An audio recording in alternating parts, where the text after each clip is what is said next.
വീട്ടമ്മമാർക്ക് LED bulb നിർമ്മാണ പരിശീലനം നൽകി Cheruvadi government higher secondary school NSS unit. സംസ്ഥാന NSS സെൽ ആസൂത്രണം ചെയ്ത അഗ്നിച്ചിറകുകൾ എന്ന പദ്ധതിയുടെ ഭാഗമായാണ് പരിപാടി സംഘടിപ്പിച്ചത്.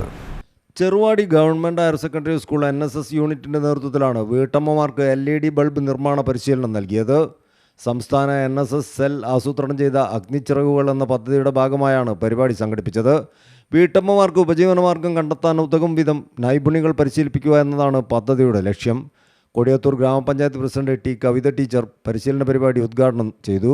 കേരള സർക്കാരിൻ്റെ യങ് ഇന്നോവേറ്റേഴ്സ് പ്രോഗ്രാം 2025 വിജയിയായ ഷാനിദ് PP ആണ് പരിശീലനം നൽകിയത്. പഞ്ചായത്ത് വികസനകാര്യ standing committee chairman Kasna Hameed, school principal Shakeeb Keelath, NSS programme officer U. Sujith, അധ്യാപകരായ KC Jamal, Asha C. Alex, PP Abdul Jabbar, Hafsa, volunteer leader T. Anjana തുടങ്ങിയവർ ചടങ്ങിൽ സംബന്ധിച്ചു. യൂണിറ്റിൻ്റെ ദത്ത് ഗ്രാമമായ കുന്താണിക്കാവ് 4 സെൻറ്റ് ഉന്നതിയിലെയും സ്കൂൾ പരിസരത്തെയും വീട്ടമ്മമാരാണ് പരിശീലനം നേടിയത്. News bureau, Mukkam.